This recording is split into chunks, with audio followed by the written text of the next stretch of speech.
Yun. Paano ba? Magandang hapon po sa ating lahat. At paggising ko na lang manggagawa na ako. Ganun po siya kabilis. Hindi po. Salamat po sa Panginoon. Hindi ko rin po alam mga aking sasabihin. Aking pinapatas din po siya kanina. At talagang iba po ang lamig ng nasa unahan.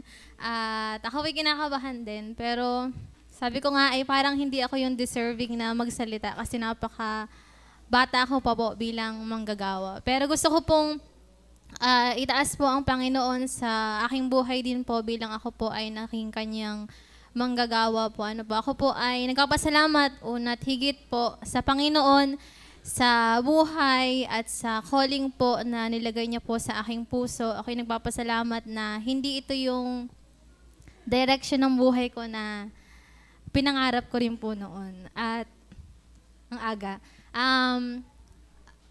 Nung ako po ay nag-worker, parang ito po yung una kong testimony na sasabihin ko po sa inyo kung paano po yung process po na ako po ay naging manggagawa. Kasi nagsasabi pa lang po ako kay pastor na pinatawag na ng pinatawag na ng ilan na, "Uy, kakausapin ka daw ni pastor." Tapos biglang yun, nagdire-diretso na nag-Bible school na.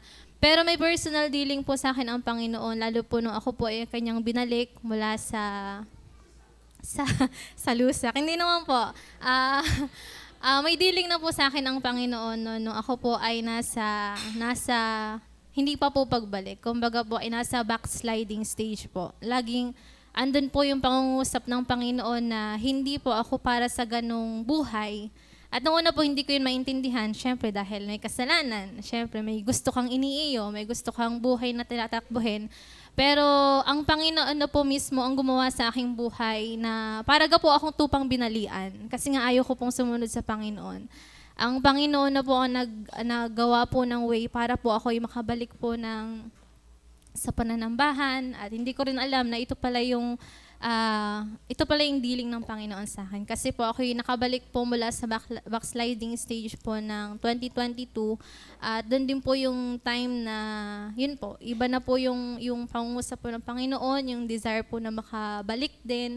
At yun po, basta po, ang dami na pong naging process mula po sa nag-work, biglang nag-work from home. Doon sa work from home, set up po na yun. Doon po ako nagkaroon ng chance para po makasama po sa mga Bible study ulit after work. Ako po ay napasok ng 2:00 ng madaling araw. Nalabas po ako ng 3:00 po yata yun ng hapon. So after po ng work ay nasama na po sa Bible study po sa Taysan at sa kung ano-ano po pong mga gawain din po. At doon po na-develop talaga na ito pala po yung kapayapaan na hinahanap ng aking puso. Kasi ako po ay hindi rin alam kung baga natanong ko rin sa Panginoon, saan mo ba ako ilalagay? Ako ba ay mag-work, mag-aaral? Kasi yan po yung pinagsabay ko nung una. Talaga pong ako ay nag-work sa gabi, tapos nag-aaral sa umaga, napasok akong talaga ako nakatitig lang sa aking maestra at hindi ko po naiintindihan yung tinuturo. Sa kagustuhan po na parang gusto ko meron din akong ganito, gusto ko may tinapos din ako, gusto ko may mapatunayan din ako sa sarili ko. Pero lahat ng po yun ay binagsak po ng Panginoon sa akin. At nung ako po ay nag-work from home, na nga po yung pagsama sa mga gawain, doon na po nagbago yung aking pananaw sa kung ano yung gusto kong gawin sa aking buhay. At yung biyaya ng Panginoon. Kasi para po ako po kasi mag-isa lang sa bahay. Dahil nga po yung aking mga kapatid ay nag-work na rin po. So doon po ako parang nagkakaroon ng time na makapag-isip-isip po na talaga ano bang dapat sa aking buhay. At hanggang sa talaga pong ang Panginoon na nag-intervene sa aking work, talagang wala na po akong desire na ipagpatuloy po. Kaso nga lang po, nung ako po yung nag-worker na. Ang bilis nga po nag-uusap-usap pa lang po, nasabi ko lang po sa pastor, biglang tinatawag daw po sa office, tapos mag-Bible school nga daw po, tapos sabi ni pastor merong mga kabataan na gustong magsuko ng buhay. Ko, ano yun, ako ba yun? Parang ako po ay nabigla pa rin po. Pero yun na po yan. So, salamat sa Panginoon dahil kung hindi po yun nangyari, baka mas lalo pong tumagal yung pagsunod sa Panginoon. At napakalaki pong adjustment bilang manggagawa. Kasi po, ako po talaga ay, syempre po, nakaranas po ako. Yung iba po kasi sa aking kasabayan ay nag-aaral. Pero mas marami pong time ng aking buhay ay nag-work. At doon po sa pag-work na yon ay hindi rin po ano rin po, kumbaga yung nakakahawak din po ng malaking sahod. At hindi naman po sa pag-aano, yung po yung nakakahawak din po talaga ng malaking sahod. At nung ako po yung nag-worker, oo, ay kakali eh. Parang, parang ganun po yung ganun po yung adjustment sa akin. Kasi nga po, syempre nasanay po ako na breadwinner po sa family. Ako po yung nagpo-provide. Yung mga gusto ko po ay umaga po ay wala, hindi po ako nag-iisip kung in comes to pera po, talaga po ako ganito, gastos ka ganyan, kaya manlilibre, kaya ako yung magbibigay sa aming family. Pero isa po yun sa mga pagbabago din po sa aking buhay na kahit po kasi ako yun na meron, paraga pong kulang at hindi ako masapatan. Pero nung ngayon po ako nasa worker hindi naman sa yung kapong sapat lang. Eh, kung i-range po mula dun sa aking sahod, mula ngayon po, talaga pong malaki ang pagkakaiba po. Pero dun po sa time na ako po ay nag-worker na kung kailan po sabihin nating maliit yung hawak, dun po pala sapat. Hindi ko po alam kung bakit. Kasi sa paglaki po ng hawak na pera, isa paglaki ko po ng mga ginugusto pa sa buhay, na hindi naman talaga po nakakasapat sa aking buhay. Pero nung ako po ay naging manggagawa, ay kaya pala.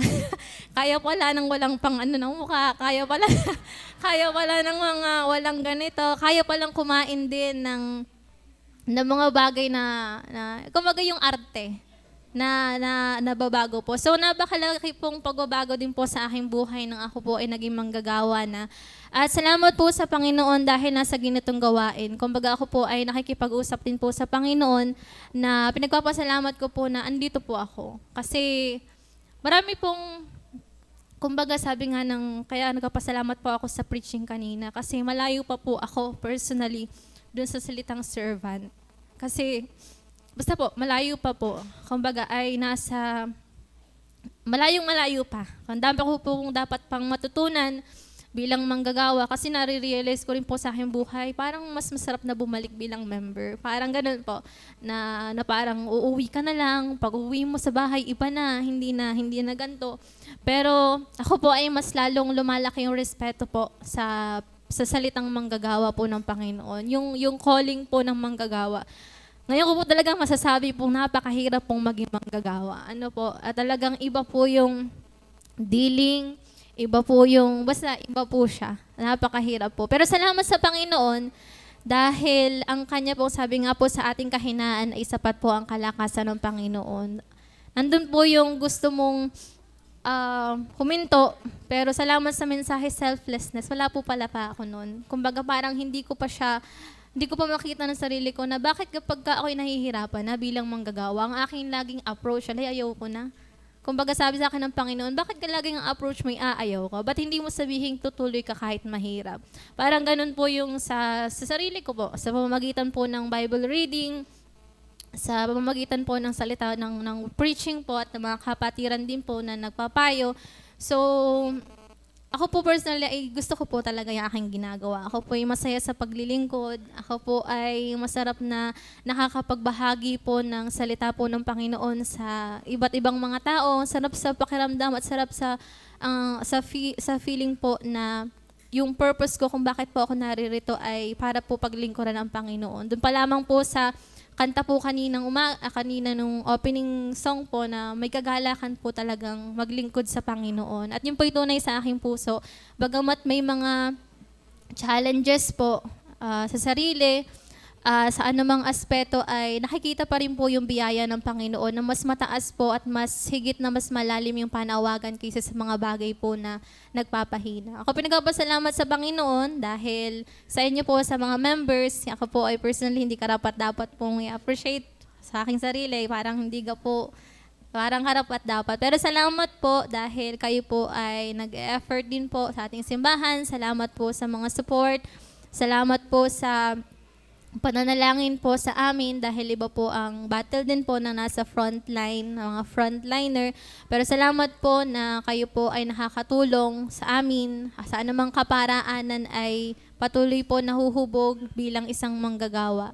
So, yun po. So, salamat po sa preaching, sa ginamit po ng Panginoon para magdala po ng mensahe. Ito po ay personal revival din po sa akin. At aking panalangin talaga po sa Panginoon ay makapagpatuloy. At kung minsan ay aarte na parang aayaw na, ay minsan ay dalalaang ng emosyon. Pero salamat sa Panginoon pa din dahil mas naninimbang yung katotohanan, yung calling, yung pagmamahal at yung salita po ng Panginoon. At yung pong pribilehiyo po na bagamat mahirap, kaya pala sabi nga yung highest calling. Parang doon ko nare-realize kasi po, sa aking buhay talaga pong mabigat, pero nandun yung lubos na kagalakan po. Yung alam mong ikaw ay nasa Panginoon, na masarap maghihirap na alam mong merong na hindi walang kabuluhan ng ating paghihirap. So yun po, salamat po sa Panginoon, sa church po, sa pastor, at sa kapwa ko po kamanggagawa. Kayo po ay malaking katulungan po sa aking buhay at yung ako po ay inyong papagpasensyahan pa po. At ako po ay patuloy na nagpapatuto or nag-aano pa po. Mas, kumbaga panalangin ko rin po na palaging tumanggap ng saway, ng turo, lumago sa Panginoon. At nawa po kung ako po hindi nagiging pagpapala ay niyo po akong patatawarin at panalangin din po, kasama po sa panalangin na ako po'y tulungan na mas lumago pa po at maging kagamit-gamit po, maging servant po talaga. Hindi ako naririto para itanyag or para magkaroon ng position or anuman, kundi para maglingkod po sa Panginoon. Mahirap po yun kasi meron pong pride. Sabi nga pagka naaapakan ang first approach ay lumaban ka. Pero hindi nga po pala ganun. Kaya sabi nga na sa Bible, ang laban ay pababaan, hindi pataas. So sino po yung pinakamababa, yun po yung kumbaga ay nakakalugod po ang buhay sa Panginoon kaysa po nagmamataas. So salamat po sa Panginoon. Ako po yung nagpapasalamat, ako po yung nagpupuri, at ako humihingi na rin ng tawad sa akin po mga kahinaan din po bilang manggagawa. Pero ako yung nagpapasalamat na ako po yung naririto. At ako po isang manggagawa ng God is Able Baptist Church. Thank you po.